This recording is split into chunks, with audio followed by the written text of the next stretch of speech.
Good to see you, Dick. It's good to be back. Everything has been arranged. She's up there waiting for you. Thank you.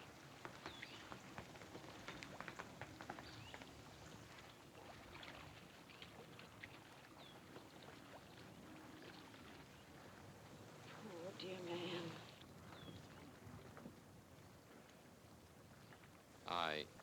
I guess I'll be going now. Good luck to you, Dick.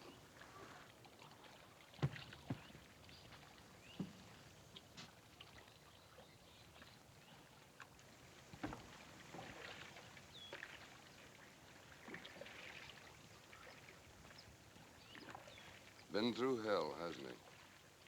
To a man like that, 2 years in prison is worse than hell. Isn't that Dick Harland? The chap who used to live in back of the moon? Yes, I believe it is.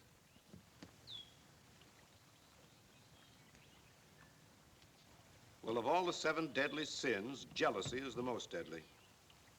Oh, will you bring us some coffee, please? You were his lawyer, weren't you? Yes, I defended him. Some might say I lost the case for him. I read the newspapers, but somehow I never could make head nor tail of it. Well, there's some things that couldn't be told in a courtroom.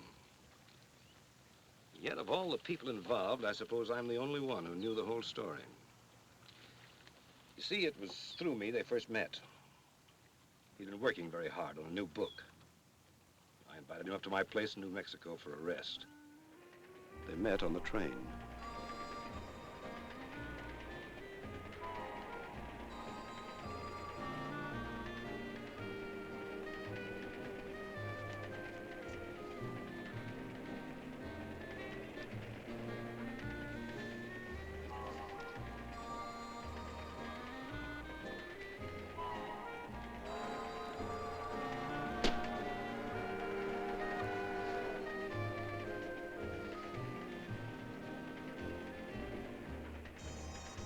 Thank you. You're quite welcome.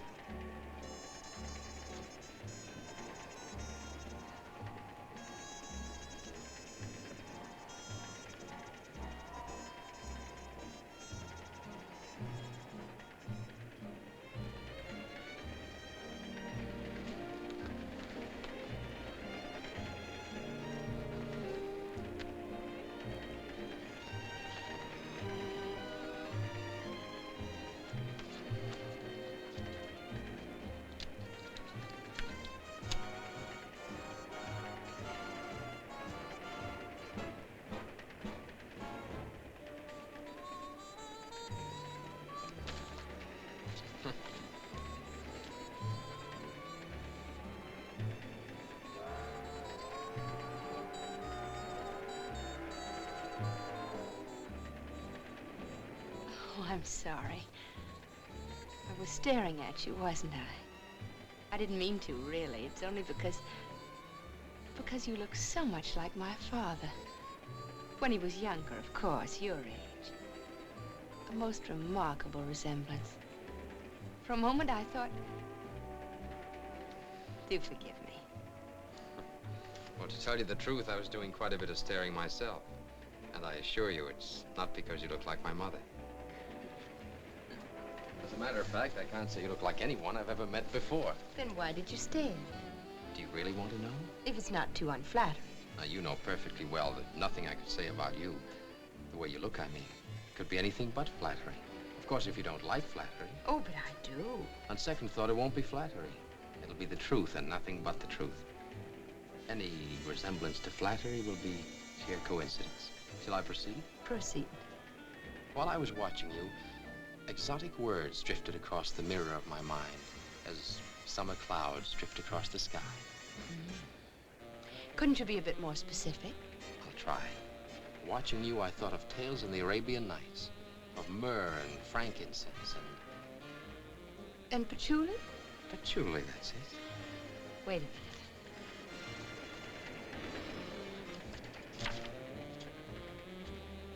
I knew it. Here it is. I quote, "As he watched her, exotic words drifted across the mirror of his mind. He thought of tales in the Arabian Nights, of myrrh and frankincense and patchouli." Unquote. So that's where it came from. Well, I guess so, but really I wasn't I give you my word, it's weeks since I read the thing. It must have impressed you enormously. The book? Not particularly. Rather a sloppy job, I thought. I agree with you. You do? Next stop, your center. Next stop, your center. Oh, that's me.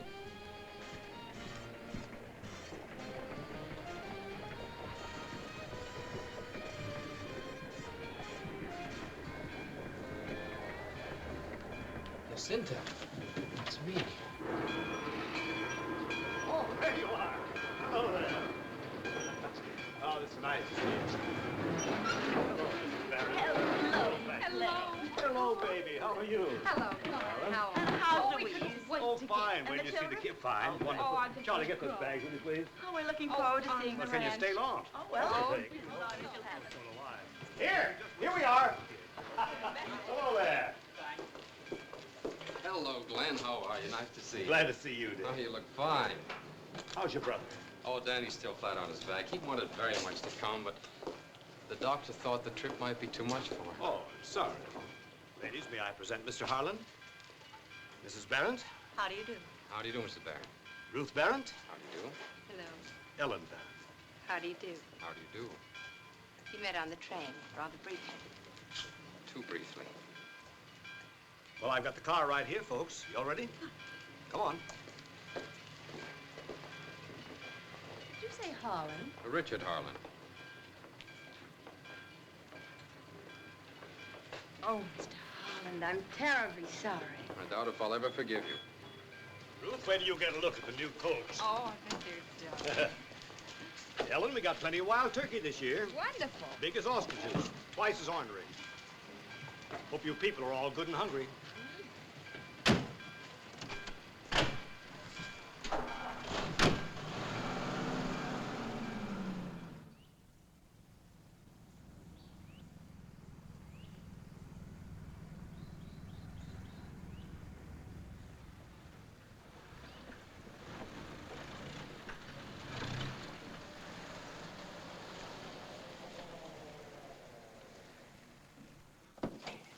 Here we are. Mom, they're here. They're here. Welcome to Rancho Jacinto. Thank you, Glenn. Oh, Mother, isn't it wonderful? Oh, it's beautiful. Ruth. Oh, my dear. Margaret. Louise. Oh, I did want to come to the train to meet you, but I thought it best to stay here to supervise dinner. Hello, children. Ellen, how are you? Hello. Dick, it's so good seeing you, but where's He Danny? couldn't quite make it this time, Louise. Oh, I'm terribly sorry. Is he still at Warm Springs? Yes, and he's getting along just fine. Oh, good. You'll probably want to change. Come, I'll show you. Yes, come on. Show your place. Right up here, folks. Those trout were in the stream a couple of hours ago. That's something you couldn't get in Boston. Oh, perhaps not, but on the other hand, our codfish. Oh, well, now, I was born and raised in Boston myself, and I yield to no one in my passion for codfish. I hate codfish. So do I. Children, that's rank disloyalty. It's treason. Mr. Harland, what do you think? Well, Mrs. Roby, I'm what you call a salmon man. The fact of the matter is, Mother just doesn't like New Mexico. Since this is my first visit to New Mexico, I don't see how you can say such a thing. It's true just the same. Father and I used to come here every spring, year after year. And occasionally Ruth came along, but never Mother. It's too bad Mr. Berent didn't come along this time. I've been told I resemble him. Who told you that, Mr. Harland? I did. Louise, don't you think so? Well, yes, now that you mention it. Glen? Well, in a way. In every way. I noticed it the minute I saw him in the club car. His face, his voice, his manner. It's uncanny. Well, I must admit you've aroused my curiosity. If I should get an opportunity to meet your father. That's hardly likely, Mr. Harland. My husband... We've come here for my father's funeral.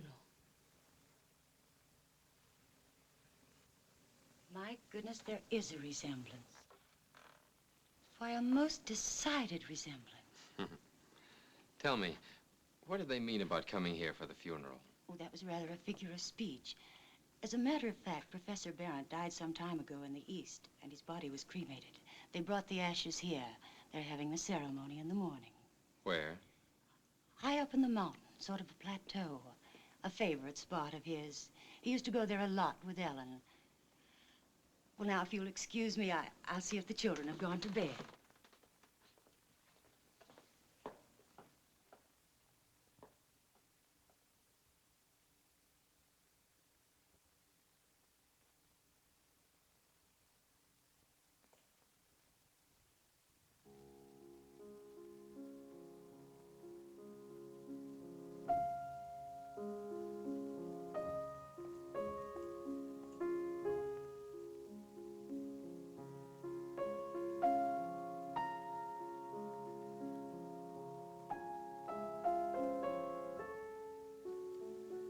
Hello. Hello. Ellen's gone for a walk. Well, how did you know that I... Oh, I'm quite psychic. Oh. And is your sister psychic, too? Oh, yes, much more than I am. Only I'm not her sister. You're not. No, I'm a cousin. I've lived with the family ever since I was a child. Mrs. Berent adopted me.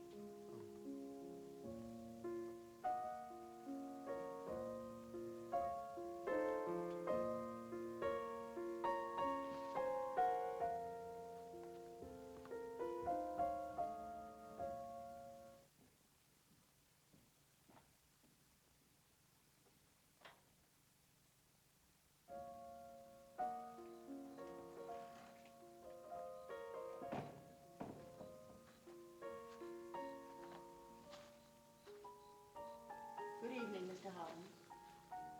Oh, good evening.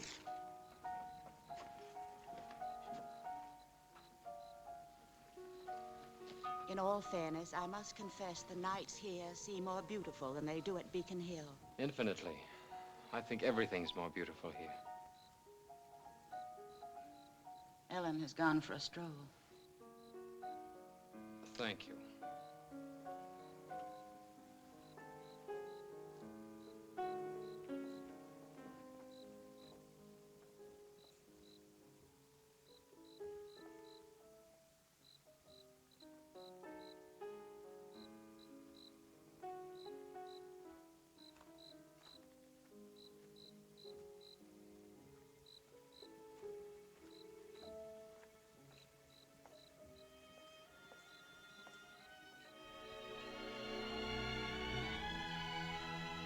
Hello.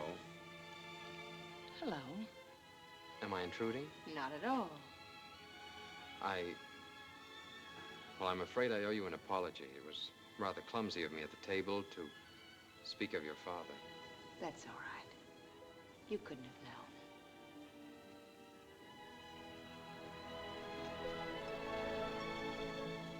You were very close to your father, weren't you? Yes, we were inseparable. From the time I was able to walk, we were both happiest when we were together.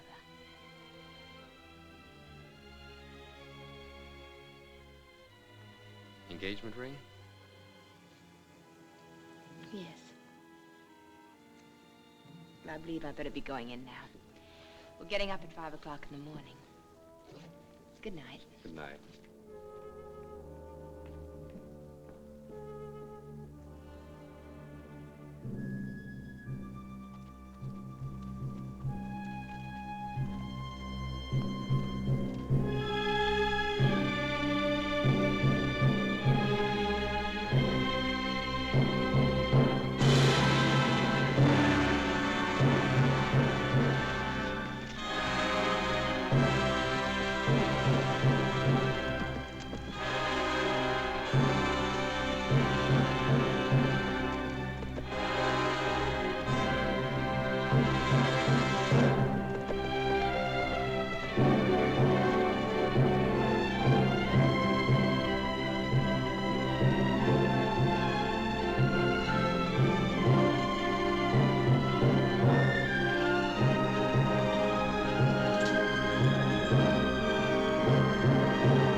Don't you think somebody ought to go look for Ellen?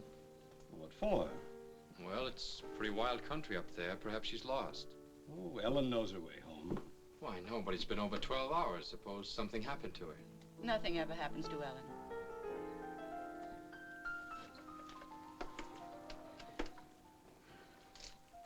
Well, I think I'll take a ride before I turn in.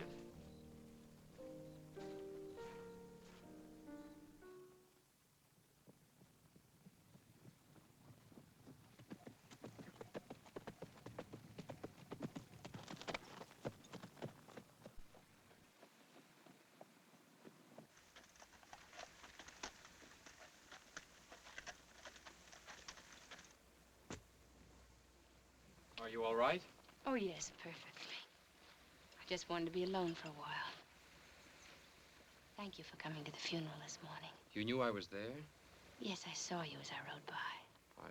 I hope you don't think it was just curiosity. No, I understand. I'm glad you were there. So am I. I'll never forget it.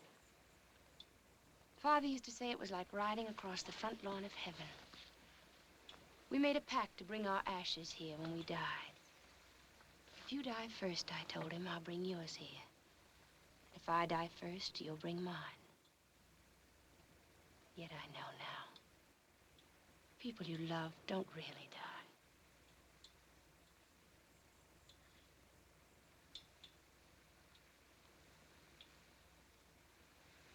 Shall we go now?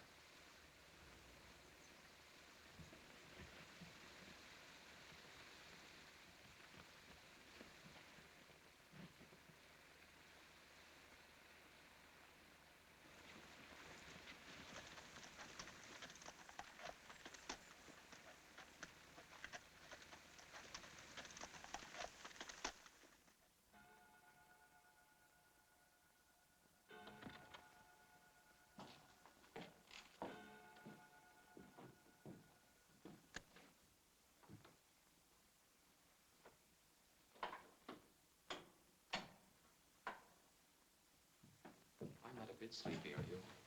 Not in the least. Have you forgiven me yet? What I said about your book. Oh, that. I have an altogether different opinion now. I finished reading the book last night, and I found it quite absorbing. What made you change your mind? I got interested in one of the characters. Which one? The author. Well, I assure you the book is not supposed to be about me. Oh, but it is, whether you like it or not. Every book's a confession, my father always said. Of course, you have to read between the lines. And did you? Mm-hmm. Well, what sort of man am I? You're a bachelor. 30 years old. You were born and raised in Boston, and you went to Harvard, where you edited the Lampoon. When you graduated, you went to Paris, and you studied painting for a while. You have a lodge in Maine called Back of the Moon. Before you went in for writing novels, you were a newspaper man. Your favorite sport is fishing, and you speak French and Spanish quite well. Well, shades of Sherlock. Do you mean to say you got all that just from reading my book? Just from reading The Dust Jacket. It was all there under your picture, you know. You know, if you lived in Salem 100 years ago, they'd have burned you. Why did you give up painting? Well, it was like this. In the first place, I discovered I was colorblind. But since I was interested in post-impressionism, that didn't matter much, did it? No. However, when I made the acquaintance of the boys on the left bank, I found that they lived in squalid garrets, and most of them were miserably undernourished. Have you ever known what it was to be really hungry? I'm hungry right now. Good heavens, you must be. You haven't had dinner, have you? No lunch. Oh, you poor thing, you must be famished. Mrs. Robie told Emily to leave you a tray. Good. Oh, there it is. I'll get it.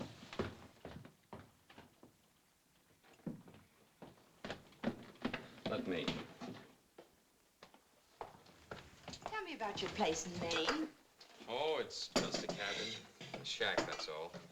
But it's set down in just about the most beautiful country I've ever seen. Why do you call it Back of the Moon? Well, there's a lake up there, shaped like a crescent. Danny and I used to spend all our summers there. You love Danny a lot, don't you? Well, naturally, Is that why you've never married? Because you've had to take care of him? No, not exactly. The way I feel about marriage, well, it's like, thank you. It's like that trip I made to Europe after I was graduated. I hadn't the least idea of going abroad. It just happened. I was taking a walk with a girl, and we went down to Boston Wharf and watched a freighter being loaded. And I liked the looks of her. The girl? No, the freighter. She looked good to me and she smelled good to me. I didn't even know where she was going, but I knew I was going with her. And I did.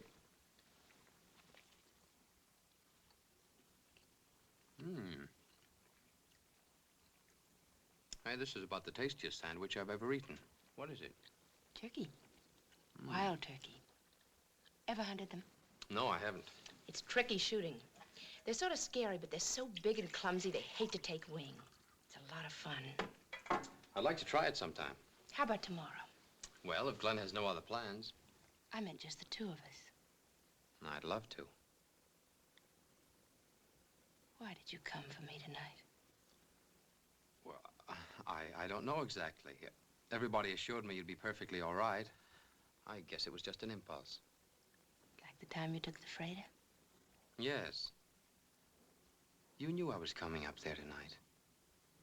You were waiting for me, weren't you? Yes. And you came, didn't you? Well. Good night.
Hello.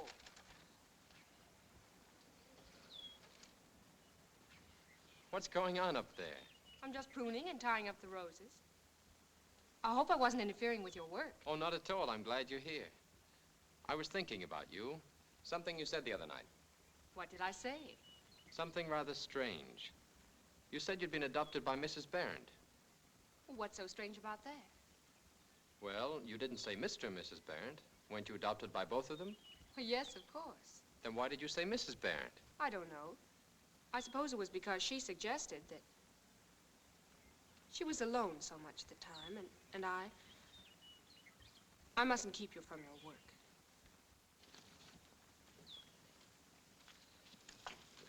Be careful. Oh, I'm all right.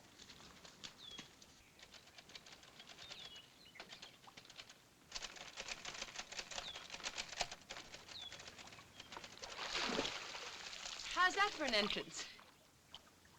Perfect. I'm delighted to see you. All of you. Thank you. I do hope I've interrupted you in your work. You have. Constantly, all morning. But how could I? I haven't been with you until just now. Oh, yes, you have. I've been thinking about you and about Quentin. Who told you his name? Glen Robie. How did he happen to tell you? I asked him. Why? Because I hated Quentin. Do you know him? No, Then why do you hate him? because you knew him. That's nice. You going to hate everybody I know?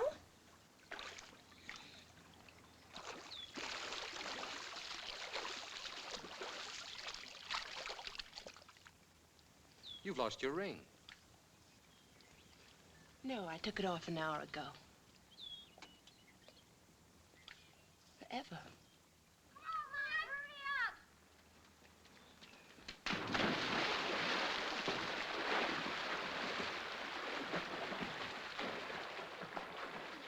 I'll race you across.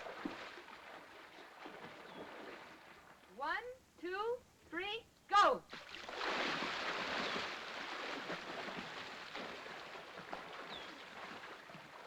Atta boy, Lynn. Come on, Lynn, keep it up.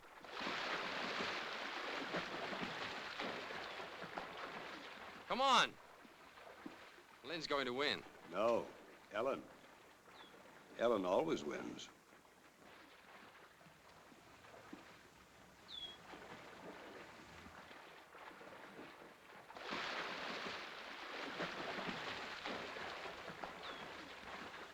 The winner!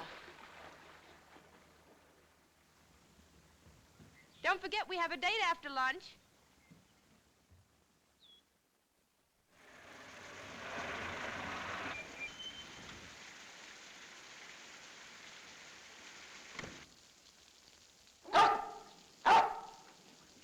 Quiet, Chris. Lie down.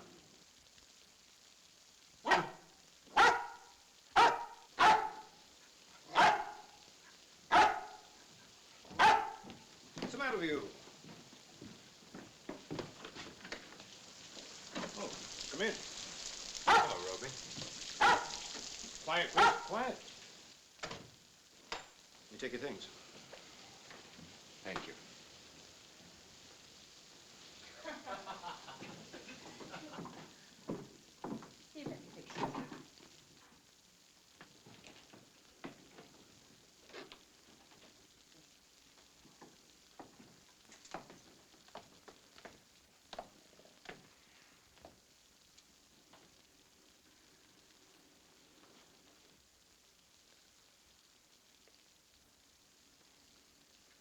Well, hello.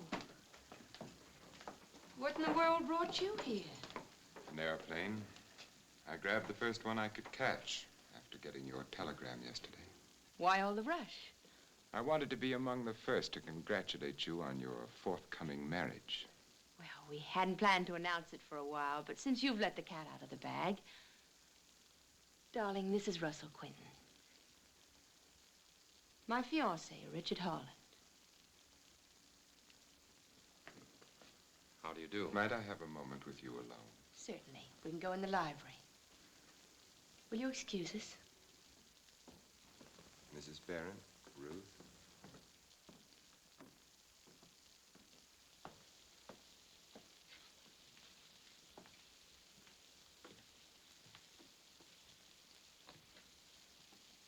Dick.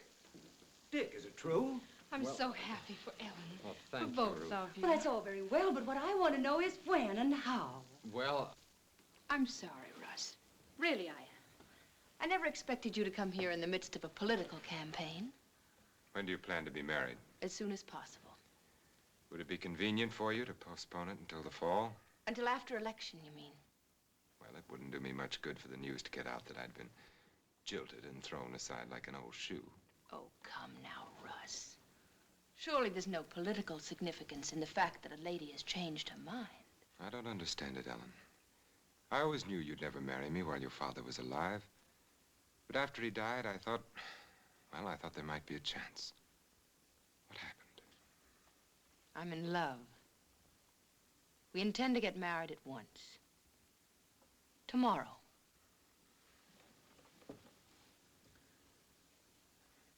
Don't look so downcast. I'll still be able to vote for you. Perhaps you don't think I'm good enough for you, or romantic enough.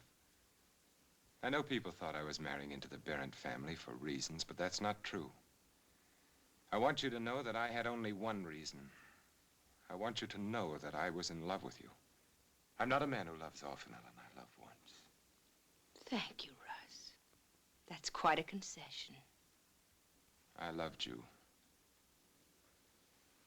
And I'm still in love with you. That's a tribute. And I always will be. Remember that. Russ, is that a threat?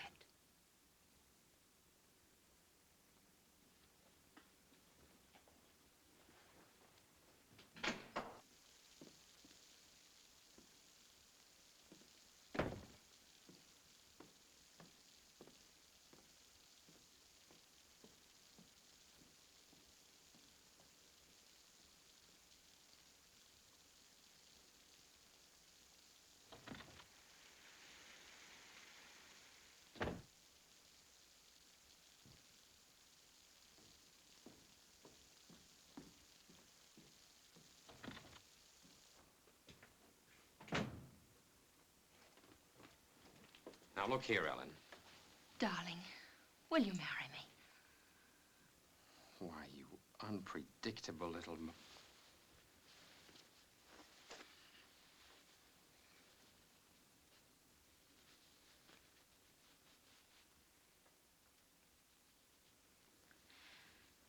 And I'll never let you go. Never, never, never.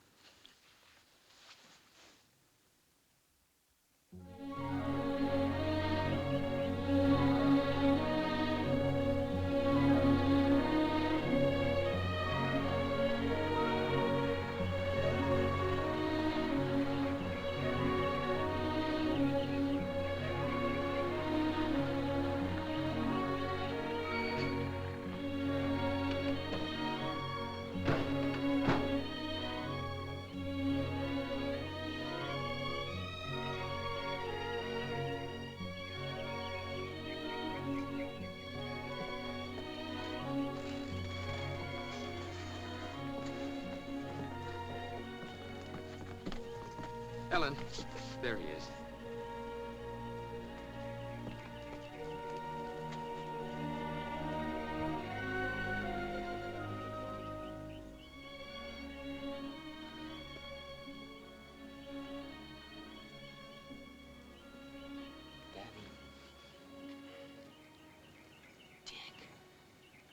Dick. Easy, boy, easy. Oh, Dick. Hey, you put on weight. Say, I believe you've actually grown. You look sort of different yourself. Get my telegram? Yeah, but I didn't sleep much that night. I just kept thinking, now he's left the ranch, and now he's in Chicago. I kept seeing that train coming nearer and nearer. I counted every turn of the wheels. May I come in? Hi, Danny. Hi, Ellen. I hope you like her, Danny. Because if you don't, we'll send her right back. Oh, please don't let him fire me, Danny. I like this job. Don't you worry. If he fires you, I'll hire you. Thank you. Were you surprised to get my letter? Not a bit. I knew it was in that letter even before I opened it. I just kept reading it over and over again. Just to sort of Get used to the idea? yeah. I was trying to picture what kind of a place Taos was. How long a honeymoon is. Ellen didn't like Taos. I thought Warm Springs would be a much better place for a honeymoon. Gosh, I hope you can stay a while. We're going to take a cottage right here in Warm Springs. And live here, you mean? That's right. That's Ellen's idea. That's the way she wants it. Gosh. Well, Mrs. Harland, I think I can feel safe in saying the job is permanent. Thank you, sir. I always does my best.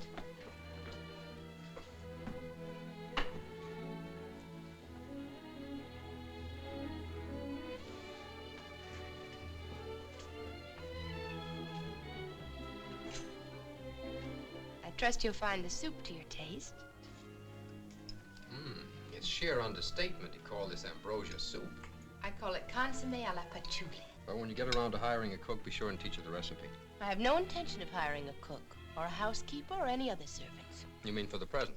I mean, ever. Idiot. I don't want anybody else but me to do anything for you. I want to keep your house and wash your clothes and cook your food. A born slavey. And besides, I don't want anybody else in the house but us. Ever? Ever. Well, but suppose in the natural course of events? No, that's different. And what about Danny? Well, that's different too.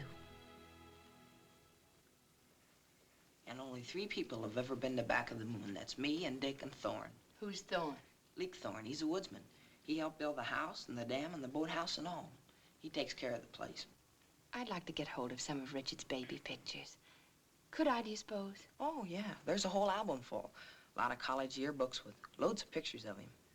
Only there's one he doesn't like to show to anybody. Why not? Well, it's got a picture of Enid Southern in it. Who's she? She's the one they voted the best-looking girl. Was she really beautiful? Not as beautiful as you are. Thank you, Danny. Won't it be wonderful when you can go back to school again? Gosh, yes. What sort of school did you go to? Same one as Dick. Boarding school? Yeah, Oh, that must be fun. sure is. Has Dick been busy lately?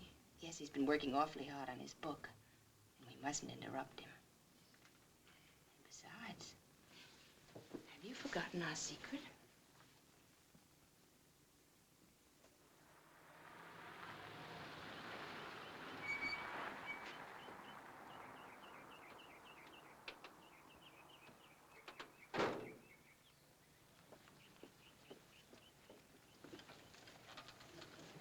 Danny!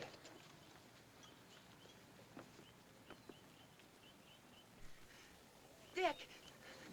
Dick! Danny! Now we can, all 3 of us, go to Back of the Moon. Can't we, Dick? Can't we? You bet we can. You bet we can.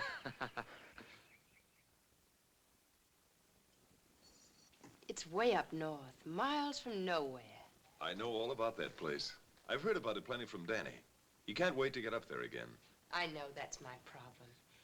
You see, Dr. Mason, my husband is planning to leave for Back of the Moon as soon as possible. And he wants to take Danny with us. So do I, of course. What's the problem? Well, it's so remote up there, wild and rugged and miles from the nearest town. The facilities are rather primitive. There isn't even a telephone just in case we need to reach a doctor for Danny. I'm quite sure he won't need a doctor up there. Or medicine or something. Or medicine or anything. But what about school? That can wait. I must say Danny's progress has been rather remarkable. I don't know how you did it. You must have practically willed that boy to walk. But don't you see, Doctor, my husband will be busy a good deal of the time writing. And with nobody else around. Isn't there somebody there, somebody with the name of Thorne? Yes, but he's leaving, and so it'll be... I assure you, I don't want to shirk any responsibility. I'm thinking only of Danny, and I... No, that isn't true. I'm thinking a little about myself, too. I know you'll understand, Dr. Mason. I gave up my honeymoon to come here so that my husband could be with his brother. But he's been working, and the burden's been on me. I've spent hours here, every day. I was glad to do it. It was no sacrifice at all. I love Danny as much as he does. And I'm just as happy as he is that Danny's doing so well. But after all, he's a cripple. I'm sorry. I didn't mean to say that. I'm sure you didn't. I didn't mean it. Of course not. I'm afraid I haven't been too well myself lately. Mrs. Harland, what do you want me to do? I want you to tell my husband that it would be better for Danny to stay here at Warm Springs. But that isn't true. It would be much better for him to go to Back of the Moon. But surely it could do no harm for him to stay here, or perhaps go back to school. And if you'll only tell my husband. Why don't you tell him? Because coming from you. Richard. Hello, Doctor. Oh, Richard, I've got such wonderful news. Dr. Mason has just consented to let Danny come with us to Back of the Moon.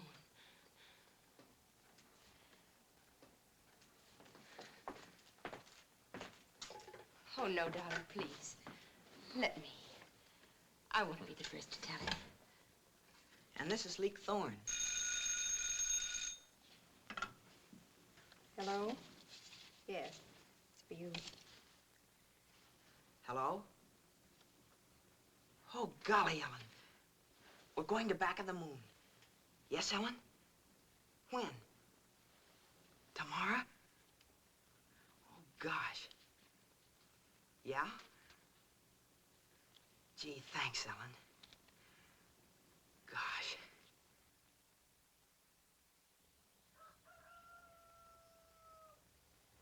Treat my daughter kindly and say you'll do no harm. And when I die, I'll leave to you my little house and farm. My horse, my plow, my sheep, my cow, and everything I own. And all the little chickens in my garden. My horse, my plow, my sheep, my cow, and all the little chickens in my garden.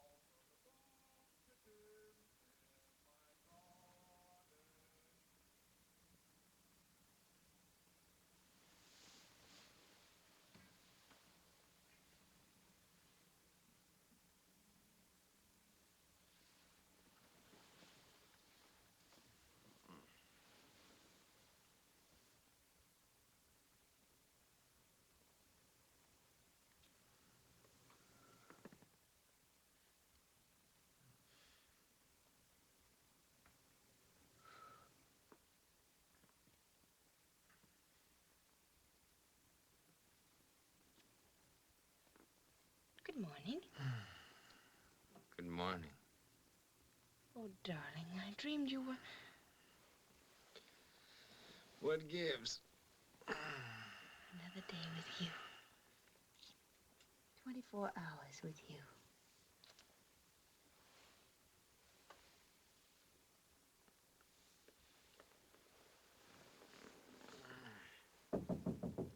Morning, Dick. Hey, good morning, Danny. Morning, Ellen. Hi, Danny. Hey. How about a dip in the lake before breakfast? Okay. And all the little chickens in my garden. Dee-dim, dee-dee-dum, dee-dee-dee-dee. Morning, Miss Harland. Bowen, who gets up first, you or the sun? Well, mostly it's neck and neck. Thought maybe you'd like to have me fix breakfast for you this morning. Oh, no, that's my job. Shucks, I'm beginning to feel sort of like a fifth wheel around here. You mustn't feel like that. Richard considers you a part of the place. You must have been especially nice to him when he was a boy. Oh, that wasn't hard. He was a nice kid. You must have had wonderful times together. Yep, tolerable. Did he change much when he got to be a young man? Not especially. Did he used to confide in you a lot? Yeah, sometimes. Did he ever tell you about Enid Southern? Who? Enid Southern. I don't especially recall he did. Who was she? Oh, nobody in particular, I guess. Just school stuff.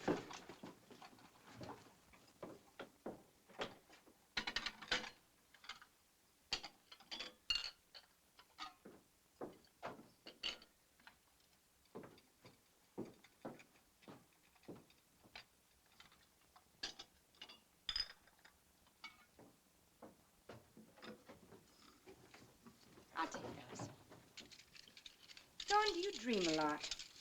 Never. I had the most awful nightmare last night. We were out in the skiff, my husband and I, and he jumped in for a swim. But I was too lazy, so I just rode after him. Somehow I was afraid. And when we got to the middle of the lake, I thought it was time for him to get back into the boat. So I decided to call out to him. But I had no voice. Suddenly, Richard went under. Not diving, but the way seals do. just sort of settling in the water. Then he came up again, and one of his arms flung out to me as if he were trying to call to me. I tried to row to him, but the lake was like glue. The boat wouldn't move. My arms were paralyzed. Then he went down again. And this time he stayed down. Well, I reckon there's only one way left for you to save his life. How? For you to wake up. That's just what I did.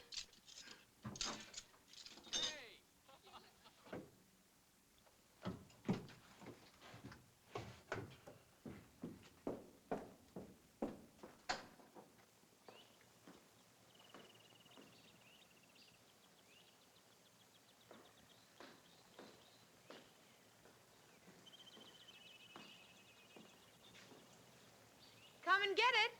Oh, come on in, Ellen. The water's swell. Guess we better go in. Okay, last one in's a sissy.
Oh, no.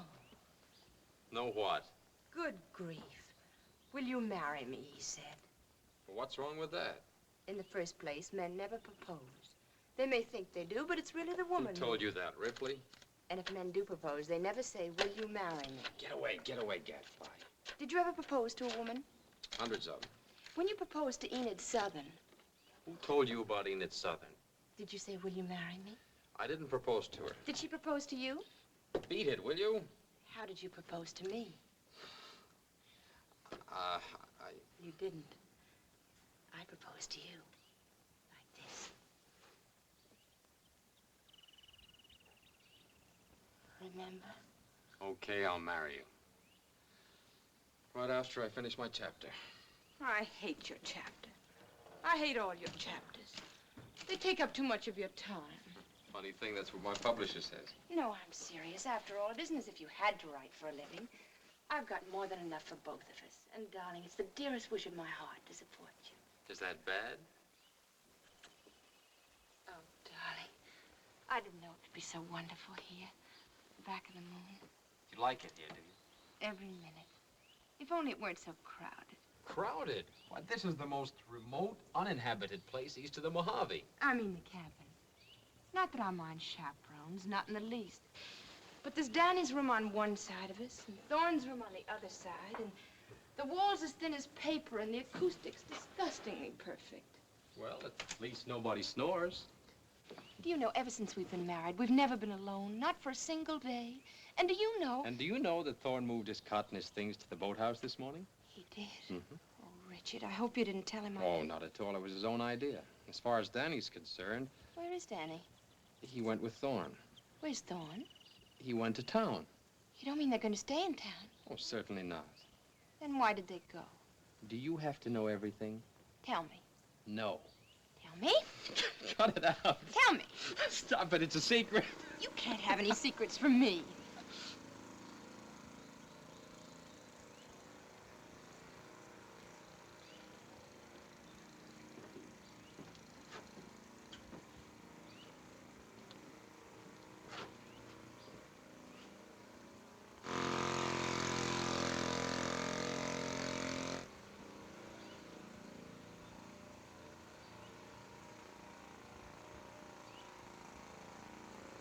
We wanted to surprise you, honey.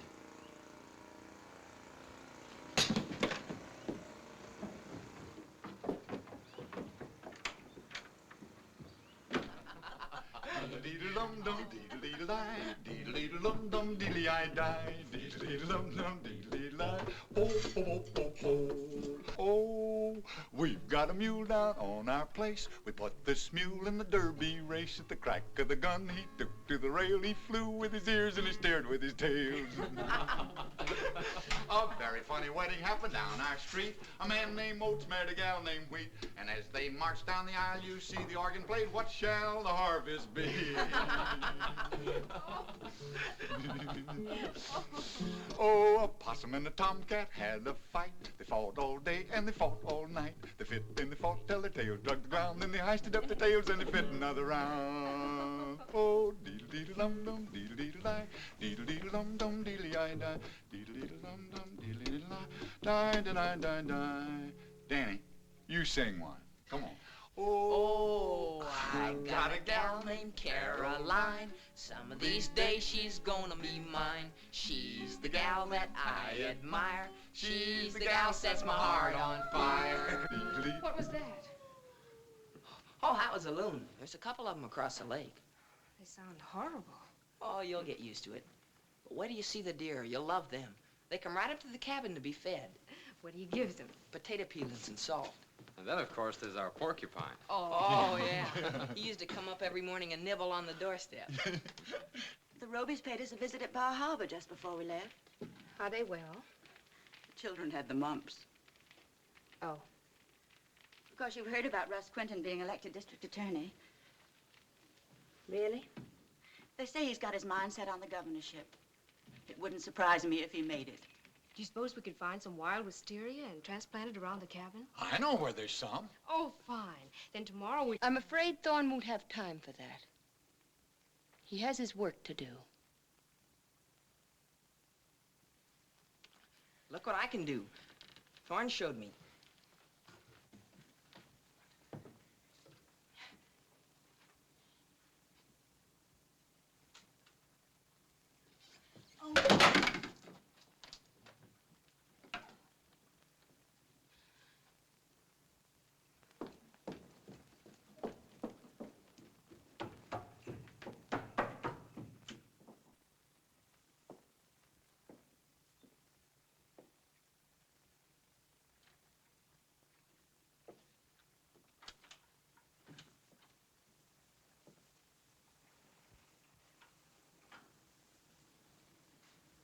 After all, Mother, you must remember Ellen didn't expect us.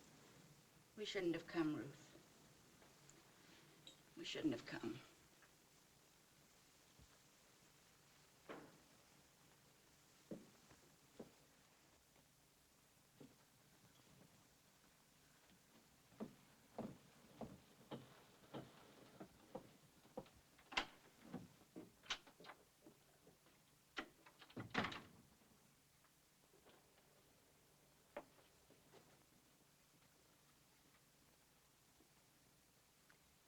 There must be a few loose bricks in the chimney. I noticed it wasn't drawing very well.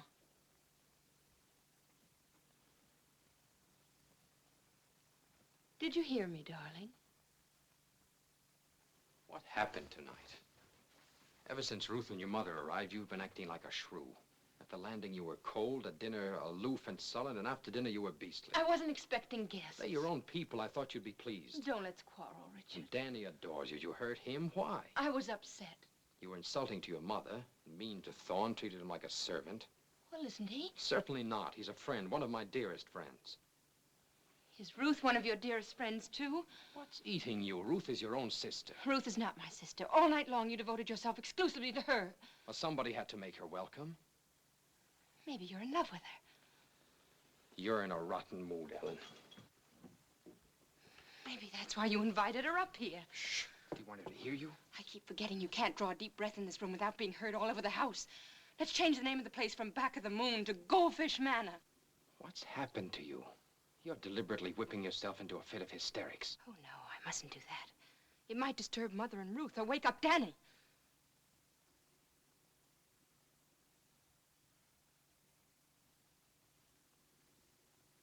Ellen, what's got into you? I don't know. I don't know.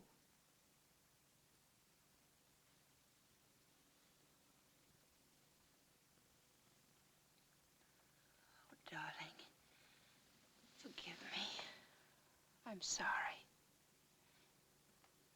I can't help it. It's only because I love you so. I love you so I can't bear to share you with anybody.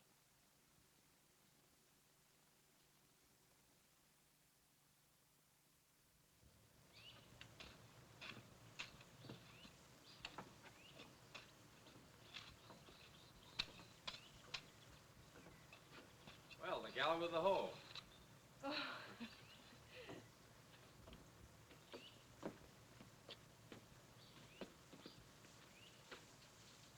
Say, you're doing a swell job. Oh, it's easy here. You just put things in the ground and they grow. It's much harder by the sea where we live.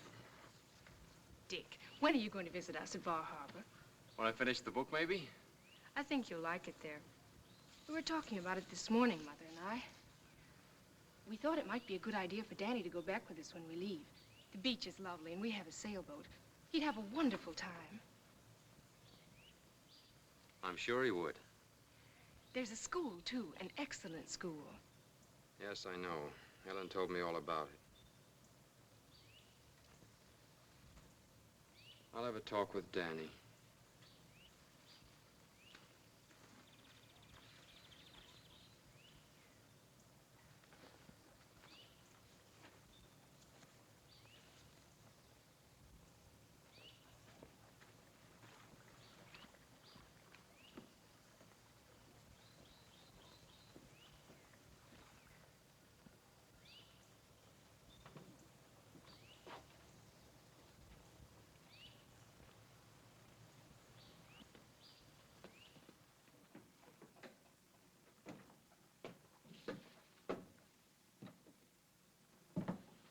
Dick, as far as I've read, it's splendid. Oh, well, just for that, I'll dedicate the book to you. Now, what shall I say? To my sweet, my beautiful, my discerning mother-in-law? Who advised me to dedicate this book to my wife. I'll dedicate the next one to her. Let's dedicate them all to her. I hope you'll send me the rest of the manuscript when it's finished. Well, there are only a few more chapters to write. I'll probably wind it up before you leave here. Well, that's hardly likely. We're planning to leave on Saturday. On Saturday? But that's preposterous. You've only been here a few days. Yes, and they've been wonderful days. Ruth and I shall never forget them. But really, there are reasons why we must be getting home. Does Ellen know you're leaving? I told her this morning. Now, don't look so downcast, Dick.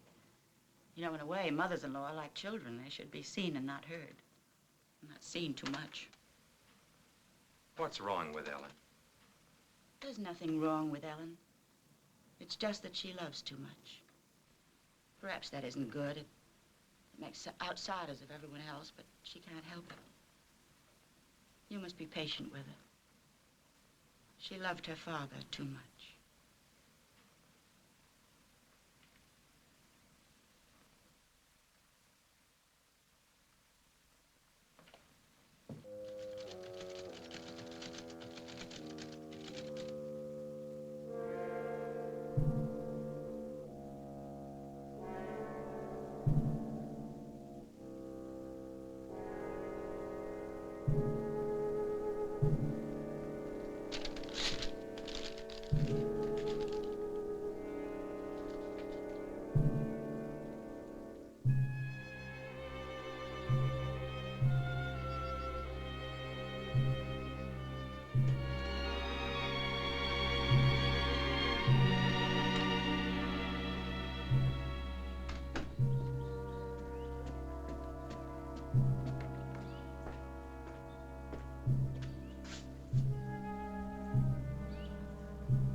Please, Danny, sit still. How do you expect me? I can't help it. It tickles.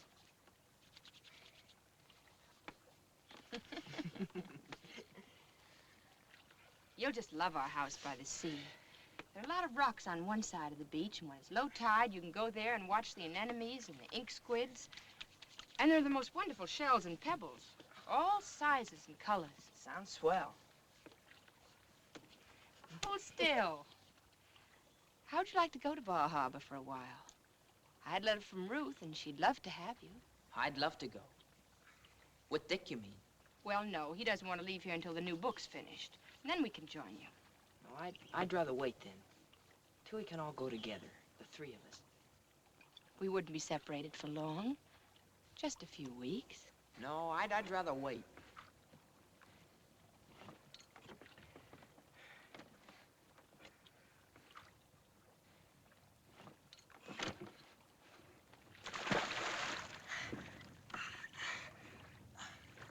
Can I swim all the way across today? Think you could make it? Why, sure. I made it 3/4 yesterday, and I wasn't a bit tired. All right. If I make it today, can we show Dick tomorrow? Yes, tomorrow. And we don't have to tell him how long I've been practicing, do we? No. We can just pretend that you decided to do it on the spur of the moment. Yeah, that's what we'll do. You know, I can just see him watching now. After a while, he'll say, "That's enough, Danny. Better get back in the boat now." And I'll just pretend like I didn't hear him and keep right on going. Are you ready? Ready.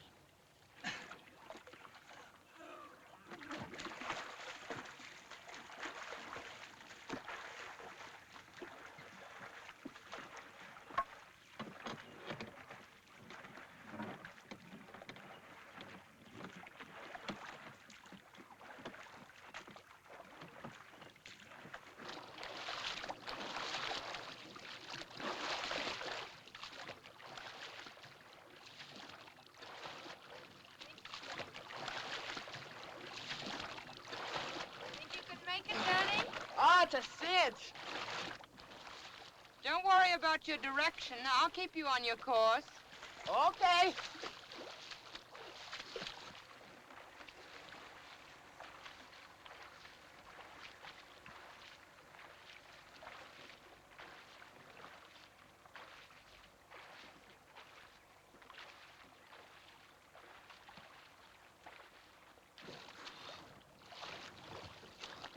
Are we halfway to the point yet? Not yet.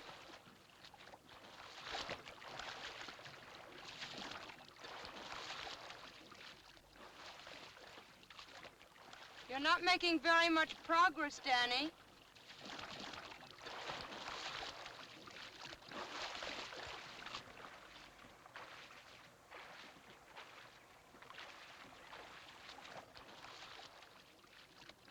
Are you all right? I'm a little winded. I had a kink in my side, but it's gone now. Better float for a while. Yeah.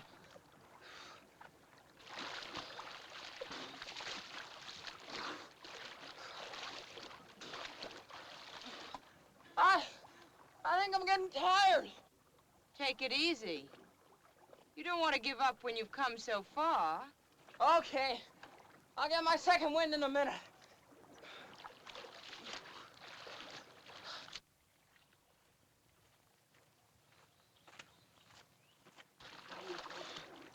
Oh! Oh, water's cold. Colder than I thought. I ate too much lunch. I got a stomachache. Alan! It's a cramp. Alan, it's a cramp.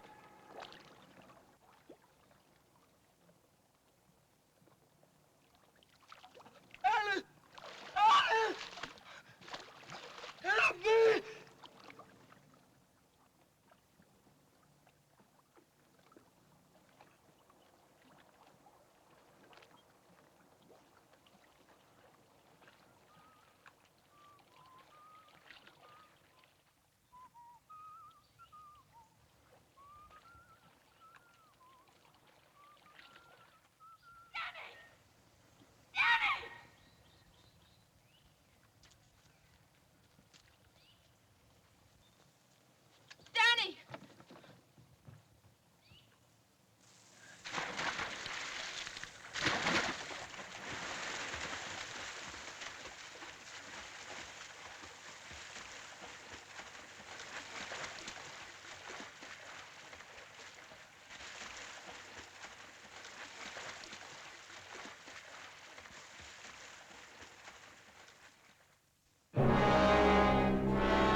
I've been cleaning Father's laboratory.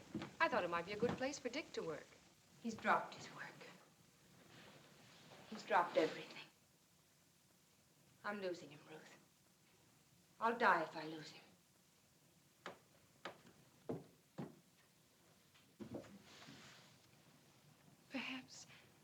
Perhaps if you went back to the lodge, just the two of you. No, he hates it now. Everything about it. He never wants to set foot there again. And he doesn't want to go back to Boston. If I only knew what he was thinking. You've always helped me, Ruth. Help me now. A little time, Ellen. You'll see. He's had a great loss. There's a great emptiness in his life. If he only had a child of his own.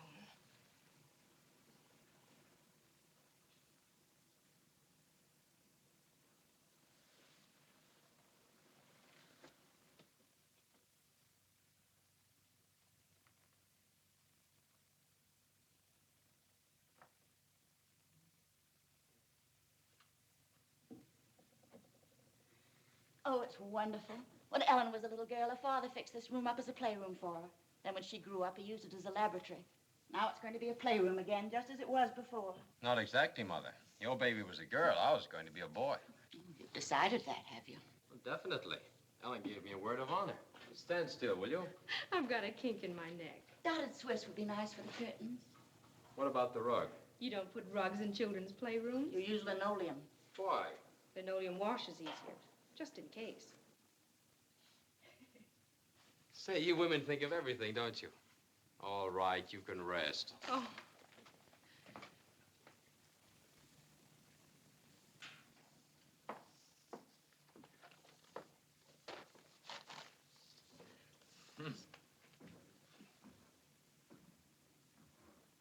Ellen, you shouldn't have walked up those stairs. You know what the doctor told you? Darling, come here and sit down. What have you done with Father's lab? We didn't want you to see it till it was finished. What have you done with his things? We stored them in the basement. Why didn't you consult me? We wanted to surprise you. It's an ideal place for a playroom. But I didn't want the room changed ever. I wanted it left just as it was. I know you don't like being surprised, but we were only trying to please you. Come on, darling. Everything's so wonderful now.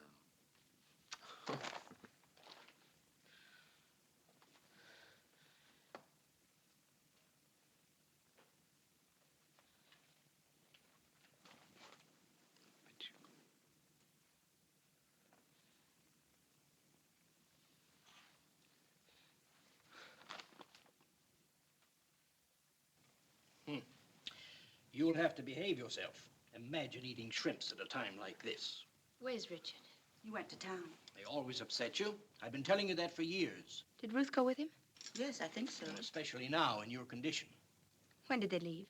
Right after lunch. And another thing, don't try to be so blamed athletic. What time is it, Mother? Almost 5. You've got to stop gadding about. Gadding? What are you talking about? This baby's making a prisoner out of me. What are you having it for, then?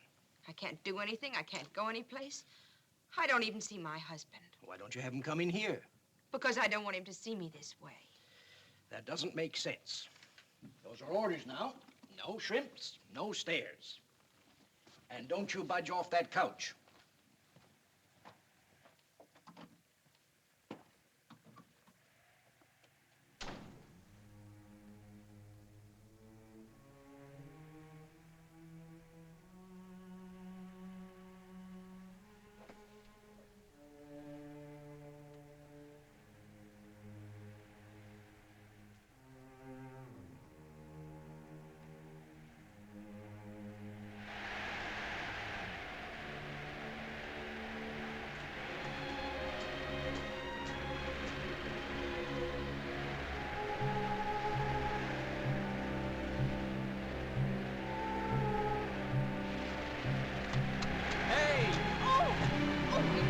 Get those, Ruth.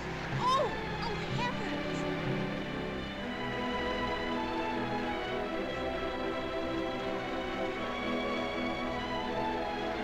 Hey!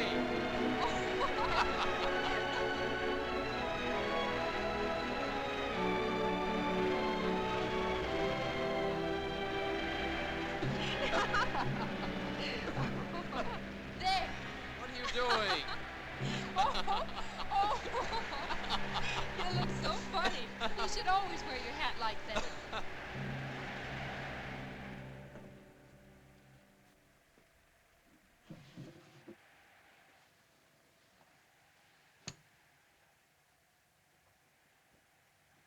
I missed you this afternoon.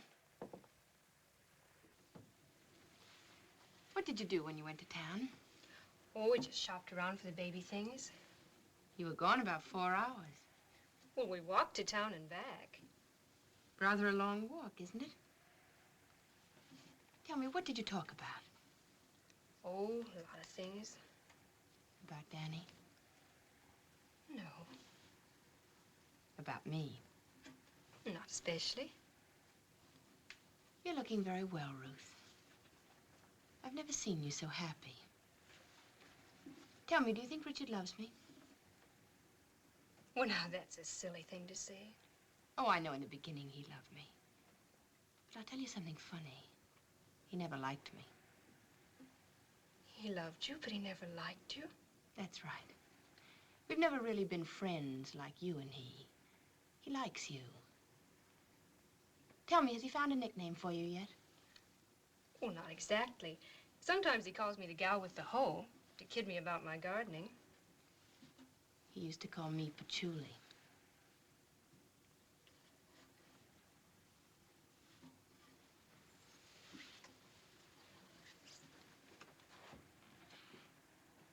Look at me. I hate the little beast. I wish it would die. Ellen. Shocked, aren't you? If you were having the baby, you'd love it. Well, I never wanted it. Richard and I never needed anything else. And now this. How can you say such wicked things? Sometimes the truth is wicked. You're afraid of the truth, aren't you, Ruth? No. You're the one who's afraid.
Ellen.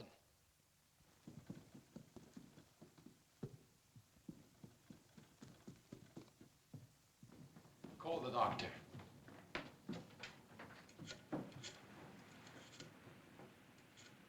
What happened? She must have tripped. Hello, Dr. Saunders. This is Ruth Berent. Yes, please come over at once. Something terrible has happened.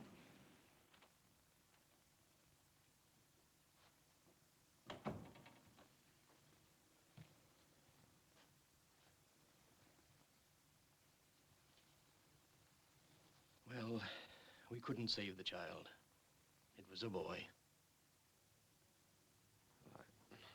I hadn't really hoped. As long as she's out of danger. Oh, yes, you may rest assured of that. When she came to, she remembered nothing about leaving her room. She thought she must have been walking in her sleep. Well, she couldn't have been asleep. I was with her only 20 minutes before it happened. You can go in and see her now for a moment, if you like. First his brother, and now his son.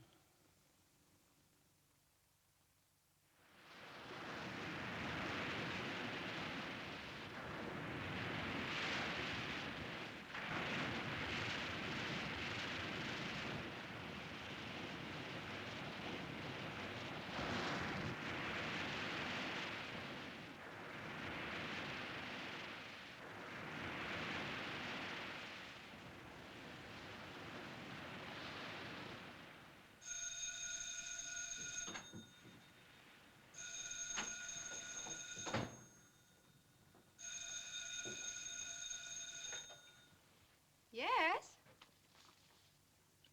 No, she's not here at the moment. But I'd be glad to take a message.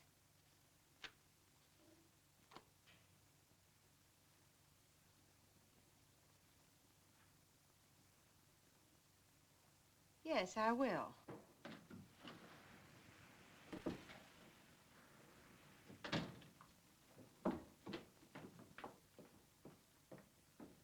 Don't mention it. Ruthie, my lass, the surf was wonderful. You should have come in for a dip. Too cold for me. You're a softie. You always were.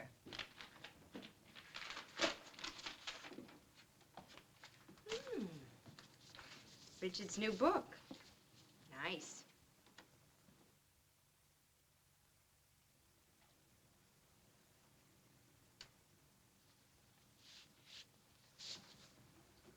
Where is everybody? Dick's gone for a walk. Mother's in her room. I'm worried about Mother these days, the way she keeps to her room. Isn't she well? Perfectly well. Then why do you suppose she insists on acting like a hermit? Why don't you ask her? She won't talk to me. I can't imagine what's come over her. Oh, by the way, that phone call was for you. Somebody from the travel bureau in town said it was all right about the transportation and hotel reservations. Who's going places and where? I am. Mexico.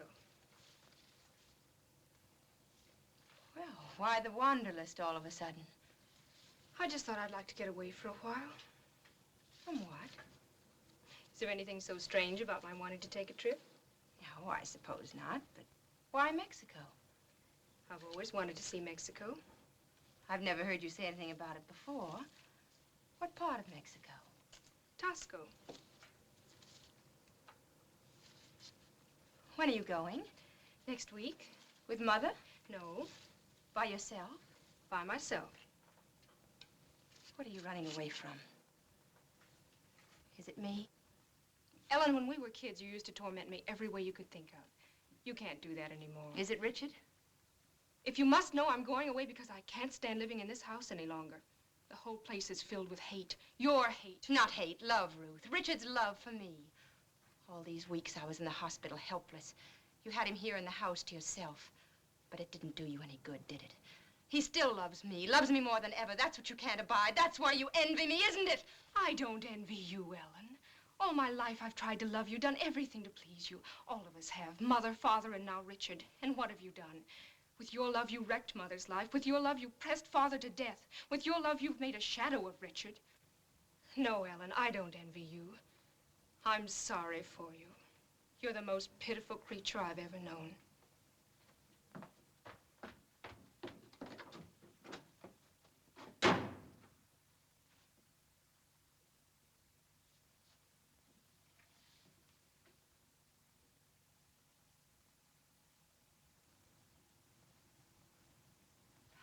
Richard. Have a nice walk. You haven't shaved, darling. But I'll forgive you. Your new book just came. I've been glancing through it. I noticed the dedication to the gal with the hoe. I had hoped it would be to Patchouli, but I suppose she did help you with it a lot. Oh, well, there'll be other books. Darling, I had no idea the setting of your book was Mexico. I didn't even know you'd been there. Why didn't you tell me?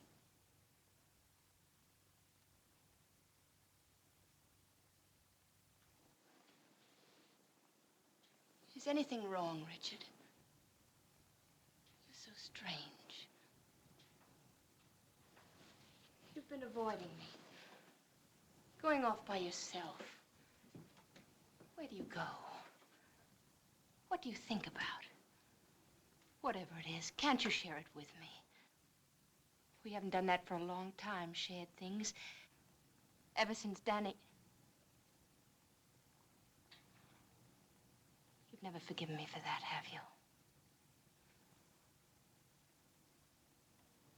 You've always blamed me. You did tell me not to let him swim the lake unless you were with us, but we wanted to surprise you. Danny was so happy planning to surprise you. He'd been doing so well. He swam 3/4 the day before, and he was sure he could make it. The water was so warm. I thought there was no danger.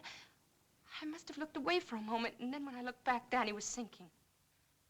I pulled at the oars and then lost one, and then I grew panicky. It was like a nightmare. Like walking in your sleep? Yes. Yes, I began to paddle, and the boat didn't seem to move. And so you let him drown, didn't you? Didn't you? Richard, you're hurting me. What happened that day at Back of the Moon? You got rid of everybody else. Your mother, Ruth, Thorne. There was only Danny left. What were you thinking of? You never really cared for him. You only pretended to. What happened? Did he refuse to leave? Don't, Richard. Don't. Was that why you killed him?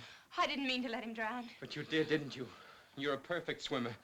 And the boat was so far away, and he was going down for the 3rd time. You killed him. You let Danny drown, didn't you? Didn't you? Yes. Yes, I did. I let him drown, and I'd do it again. I didn't want him around. I didn't want anyone but you.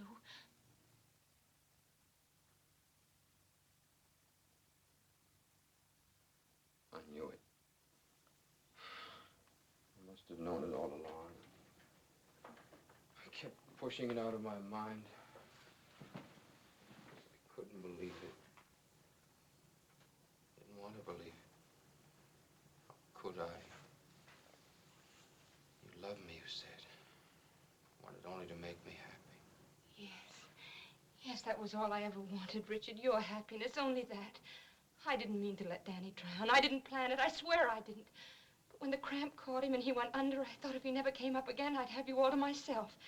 I thought if he was gone, you'd have only me. And suddenly, while I was thinking that, he was gone. I was sorry then and frightened, and I tried to find him, tried honestly, tried hard, but it was too late. Why don't you kill me, Richard? You could so easily, you know. And the baby. You never wanted it, did you? No. Oh, don't you see, Richard? I didn't want anyone around, only you. I wanted to be just with you. I couldn't stand having anyone between us. Oh, I love you so, Richard. I love you so. I'm leaving you, Ellen.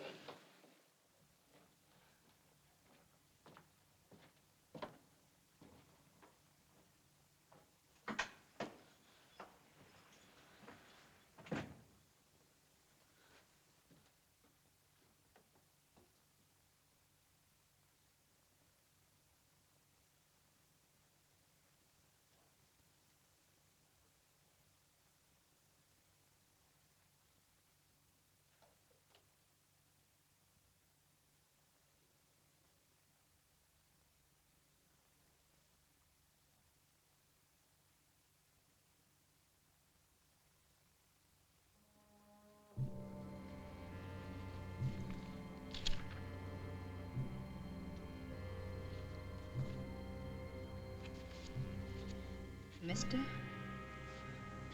Russell Quinton. District Attorney, Sussex.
Flight 17, the Sunset Special, now loading at Gate 7.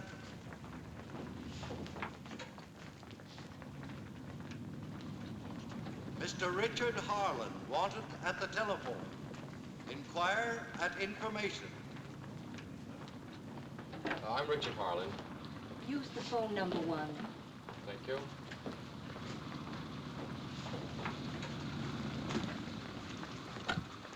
Hello. Yes, this is... Oh, hello. What? Well, how did it happen? Oh, yes, of course. I'll take the first train back.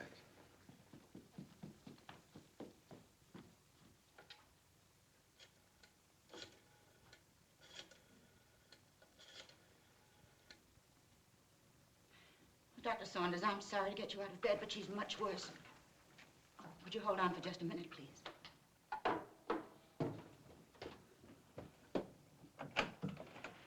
Dick. Oh, thanks.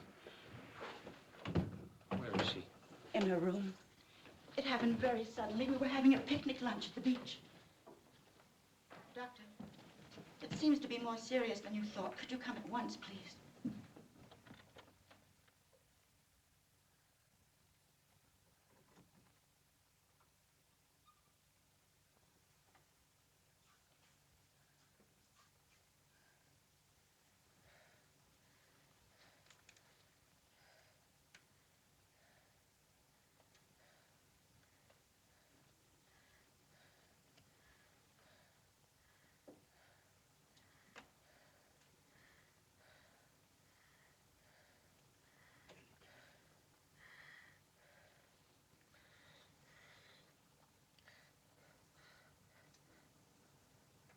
Richard.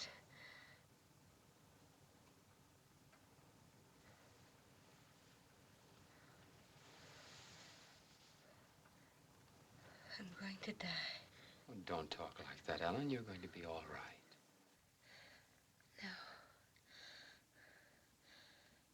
You mustn't feel sorry for me. I'm not afraid.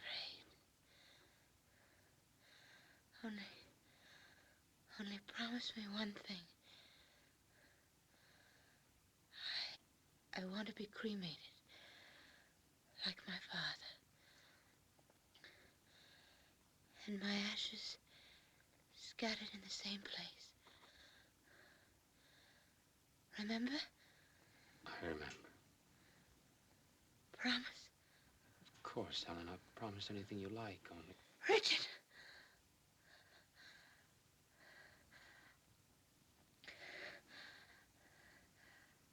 I'll never let you go, Richard. Never. Never.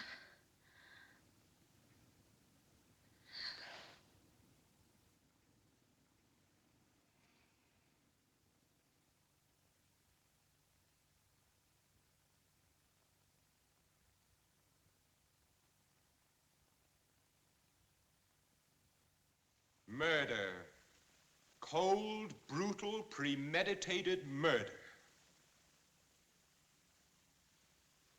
The state will prove that on the afternoon of September 5th, at a picnic attended by Ellen Harland, her mother, and her adopted sister, that Ellen met death as a result of poisoning. The state will prove that the sugar with which Ellen that day sweetened her coffee was mixed with poison, and that she met death by reason of that poison. The state will prove that the defendant had both motive and opportunity to commit this dreadful crime, and the state will prove that the defendant, Ruth Berent, deliberately and maliciously plotted and carried through the murder. It'll be all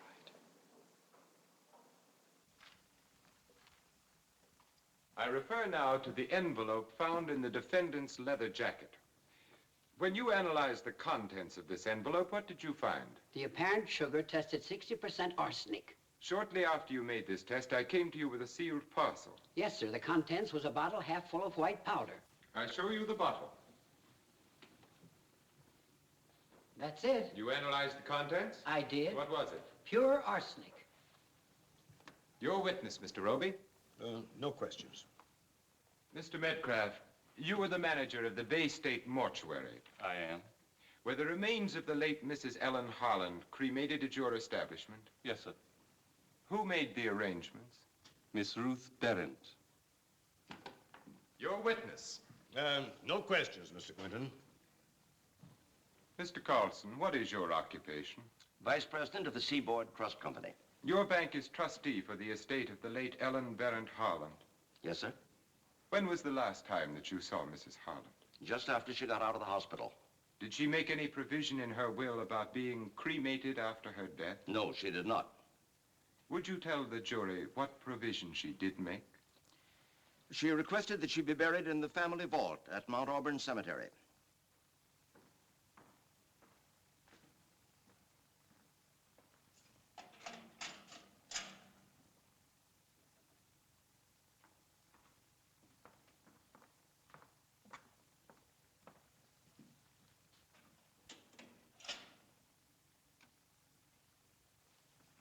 Hello, Dick. Hello. Good evening. Good evening, dear.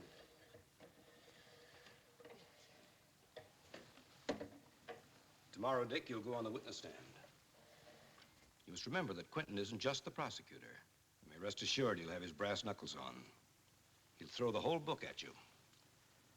He'll ask you some questions that won't be easy to answer. One in particular. You swear to tell the truth, the whole truth, and nothing but the truth, so help you God? I do.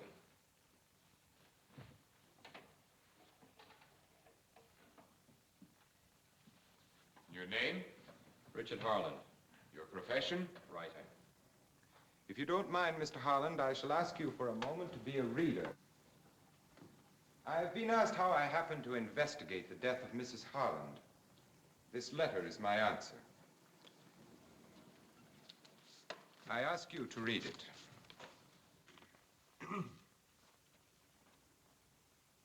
Aloud? Please. Dear Russ, I'm writing this letter to you because we once meant a great deal to each other, and there's no one else to whom I can go for help. Richard is leaving me. Proceed, please, Mr. Harland. It was after I left the hospital I first began to sense a change in my husband. At first I thought it might be due to the loss of our child. And then the truth, the awful truth, began to dawn on me. The reason for the change was Ruth. Russ, they love each other and want to get rid of me. When Richard suggested a divorce, I went to Ruth and begged her to give him up. She said she intended to have him and would stop at nothing. I told Ruth I would never give Richard a divorce, and it was then that she threatened to kill me.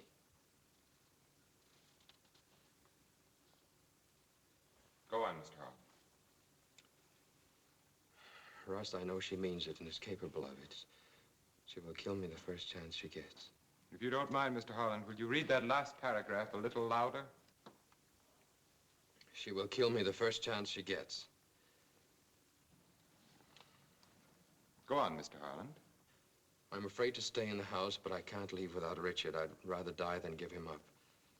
I don't know what to do or where to turn except to you, Russ. Please help me, Ellen. Mr. Harland, you identify the handwriting in this letter? Yes, Ellen.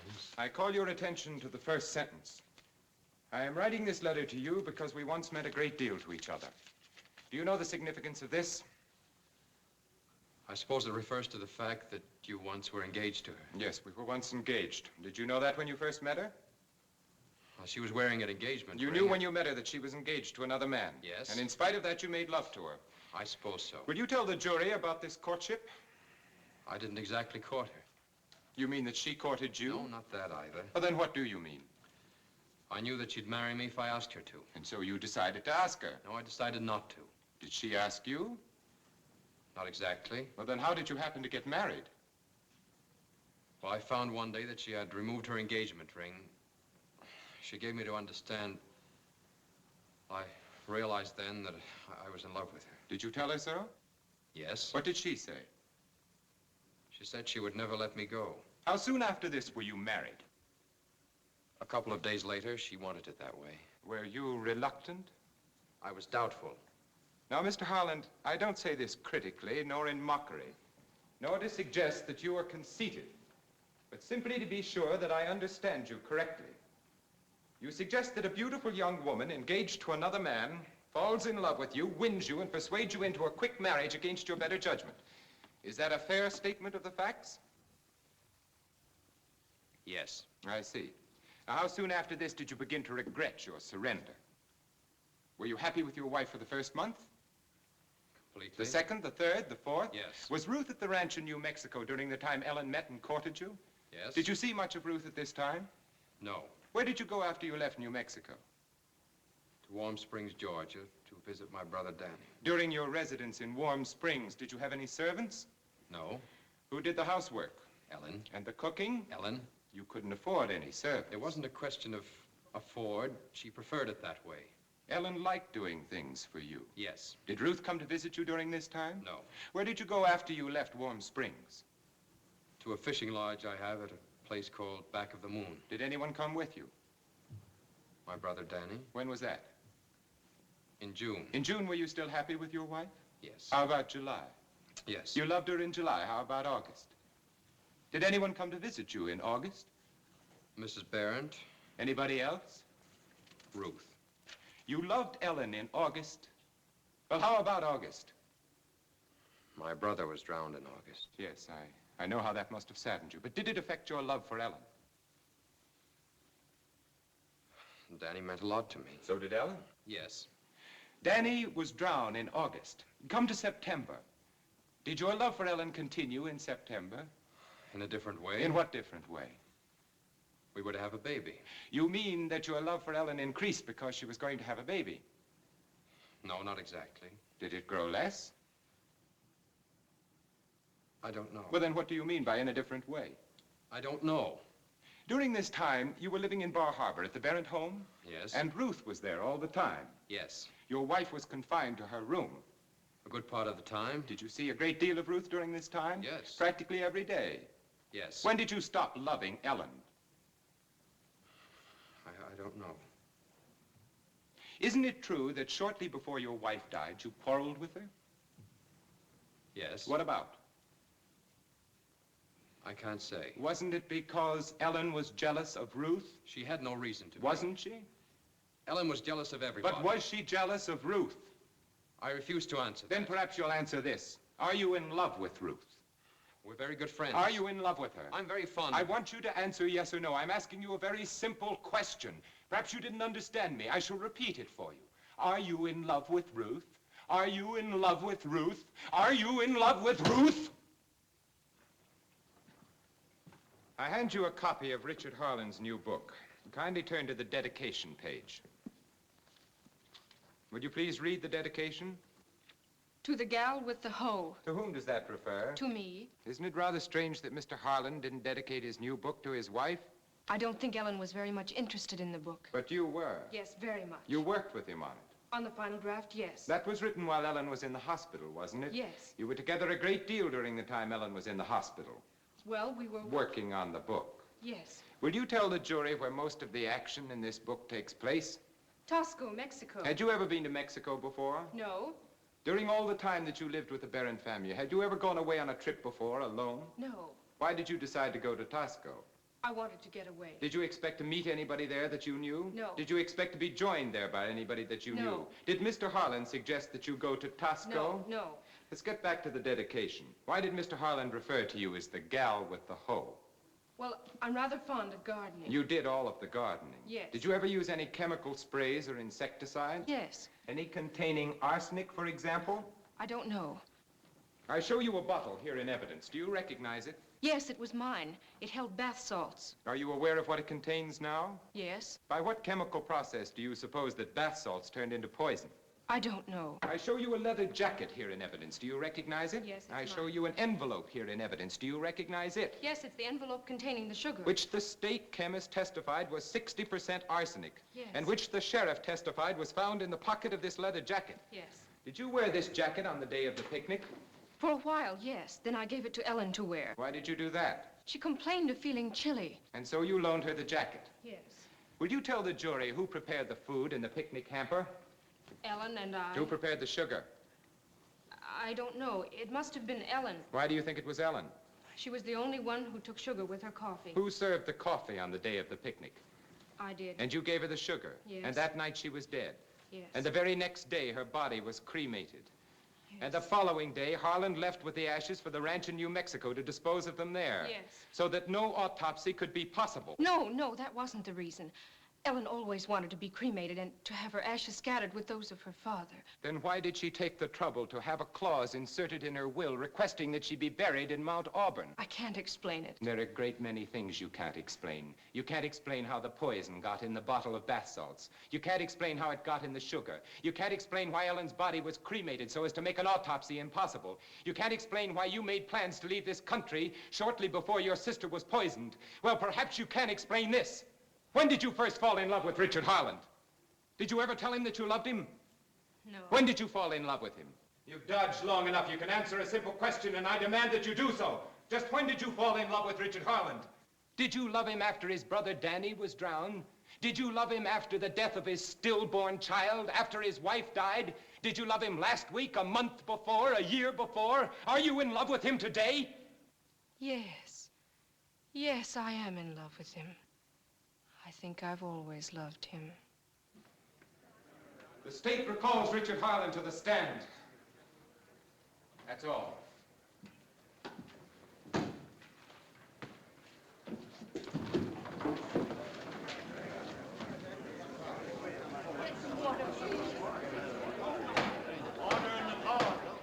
Richard Harland, you heard that woman finally tell the truth. And now I want the truth out of you. You heard Ruth Berent confess her love for you. And now I ask you, as I have asked you over and over, time and again, are you in love with her? Are you in love with the woman who murdered your wife? My wife was not murdered. She killed herself. Do you honestly believe Ellen committed suicide? Yes. Knowing her as you did and I did, you think her capable not only of committing suicide, but falsely accusing her own sister of her death? Ellen was capable of anything. You actually want the jury to believe that she was that sort of monster? Yes, she was that sort of monster. A woman who sought to possess everything she loved, who loved only for what it could bring her, whose love estranged her own father and mother, whose love possessed her father until he couldn't call his soul his own, who by her own confession to me killed my brother, killed her own unborn child, and who is now reaching from the grave to destroy her innocent sister. Yes, she was that sort of monster. Order in the cause.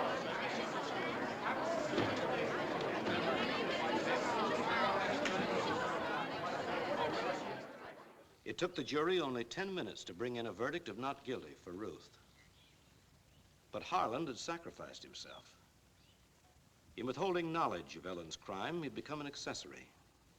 He got 2 years. But Ellen had lost. I guess it's the only time she didn't come out first. I guess Dick's about home now.